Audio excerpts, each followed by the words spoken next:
I'm not a fan of shooters. Being precise with hand movement and timing is a hard thing for me to do. That's why I play fighting games, where I have to be precise with hand movement and timing. Wait a fucking... And the small amount of shooters I do play are like boomer shooters, so let that mean whatever it does. But for today, I want to talk about rhythm shooters. Rhythm shooters is as the name implies. You shoot to a rhythmic pattern. It's kinda weird I did 2 videos on rhythm games. Even with a simple idea like that, there are many rhythm shooters out there. So I kinda wanted to talk about a few games that I came across. Bullets Per Minute, or BPM, is probably the first game to start off the whole rhythm shooter genre.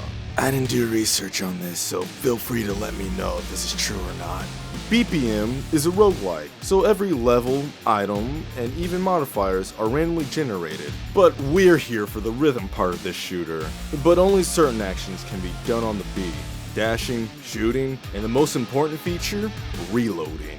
The reloading in this game is my favorite part of it. Most games reloading is just a simple button press, but BPM reloading is one button multiple times on the beat. And on top of that, different guns have different reloads. This function alone is the reason why BPM is one of my favorite shooters. Mainly because each gun feels different in its own way. From how it shoots, to how far or wide the shots go, to even how the reload feels. All of this while fighting monsters and staying on beat with the music, and the music itself isn't too bad. The soundtrack goes for a simple industrial metal sound, or at least I think it's industrial. I don't know. Metal has so many different subgenres you can't take 2 steps without finding something new.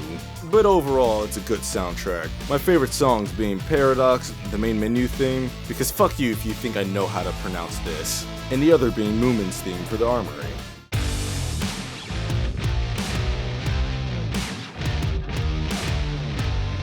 Like, I want this song to play every time I enter a room. You can find the game's soundtrack on Spotify, as well as buying the soundtrack on Steam.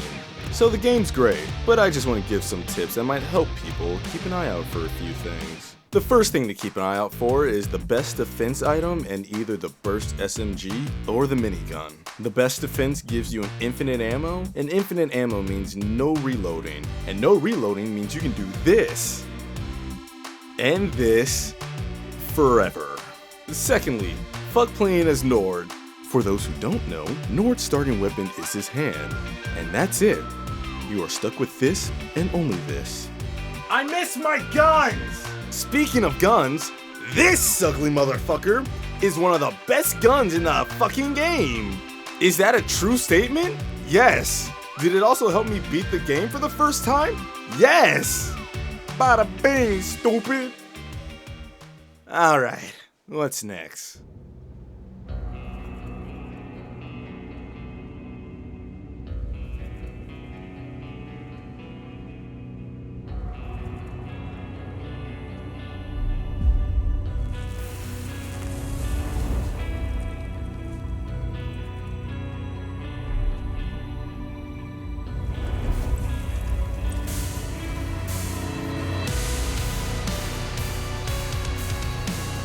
Oh baby, we're in for something good. Metal Hellsinger. Bet you can't guess what the genre of music's gonna be. With the arrival of Metal Hellsinger, it adds something new to the formula. A story. I won't go into detail about it, because I feel like you should play this game anyway, but the story is definitely simple. Which isn't a bad thing, because the gameplay is great. Just like the one before, Hellsinger works off beats. Shooting and dashing are set to the beat of whatever song you're playing. Only difference is, Hellsinger doesn't have half beats. But unlike the other, you now have glory kills, which gives you back health, like the newer Doom games. And a special meter that rises whenever you kill demons, that also lets you use ultimate attacks for weapons. Speaking of weapons, Hellsinger not only lets you have 2 weapons, but a total of 4 at once. A melee with the fun as hell ultimate, a pistol equivalent with an ultimate that you will forget that's there, and whatever 2 main weapons you decide you want. The minute you find the 2 main weapons you want, you'll just stay with them throughout the entire game. The weapons themselves go from a simple shotgun with a super blast as the ultimate, to twin pistols that summon a clone to do extra damage, a crossbow that fucking sucks, 2 throwing knives that circle around you so no enemies can get in, and if you have the DLC, a machine gun that can shoot automatically for a short time. But overall, the weapon selection is good, except for that fucking thing. Which leads me to the soundtrack.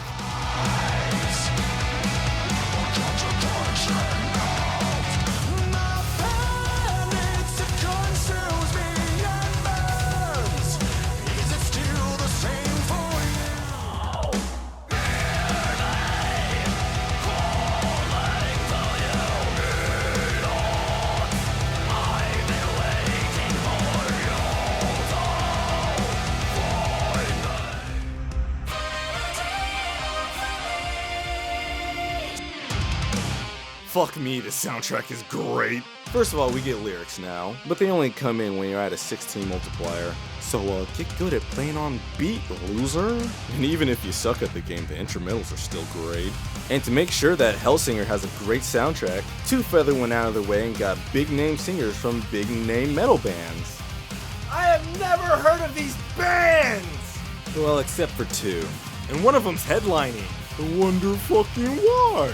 And I do have a few negatives about the soundtrack. One, all the boss songs sound the same. Like you could play any one of them and I couldn't tell you the difference. And second, the soundtrack isn't anywhere to be listed. Not on Spotify or even Steam. Hey, Outsiders, Funcom, even Two Feathers. If you guys somehow find this video and get to this point, please for the love of God, just release the soundtrack. I'll literally pay anything. Alright, we're done here. What's next? This one's gonna be tough for me. Gunjam, a colorful change of pace. Gunjam actually does a lot of things different between BPMing and Hellsinger. First being it doesn't go off the beat of the song, but it has a predetermined set of notes, each icon being a different weapon. Those weapons being, red weapon is an explosive that does AoE splash damage, blue weapon does something, yellow weapon is a shotgun, I think, and purple weapon also does something. I don't know what each weapon is supposed to do except for red, because red was the most useful when playing. And there's also outlines for blue and purple, of which I don't know what I'm supposed to do. I think I'm supposed to hold down to shoot for purple, since it's connected, but I tried that for blue and the combo dropped. Then I learned that you could just hold down the button for everything and it still works. You don't get any points, but it still shoots. Well, at least the dash can't be held.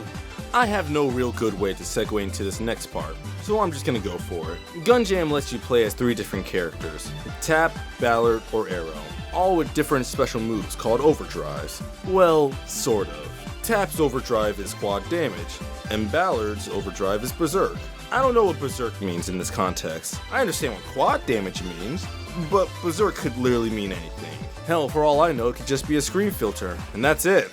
But Arrow has the best overdrive hands down, bullet time. Being able to dodge projectiles easily alone makes this character broken. So why don't you just pick Arrow for everything, right? Well, that's where the second problem of the game comes in. There are only a total of 4 stages in this game, 3 arenas and a stage labeled as checkpoint. You cannot choose who goes to what arena, you cannot choose who goes to the checkpoint stage, it's all chosen for you. There's no experimentation whatsoever. Well, what about the music? That has to be good, right? The soundtrack is actually made up of a bunch of different genres. So far, so good. None of which I find good. God damn it. And this isn't me hating on things that aren't metal. I like and listen to all different types of music. But just know, metal's still the best. But when the metal section of the soundtrack makes me cringe, that's kind of a problem. The soundtrack is also on Spotify and Steam, who cares? It doesn't help that in order to beat a level, you have to listen to the entire song. The level ends when the song ends. There could still be enemies on the screen and the game would tell you, which leads into the worst problem this game has. After every level, whether you win or lose, the game boots you back to the title screen. Not that it really mattered since the game only has 2 menus. You know there was an update for this game during the making of this video? Hell, it probably fixed all the problems that I complained about. Feel free to let me know in the comments because I'm not gonna fucking play this game ever again. Anyway, video over. I'm fucking tired.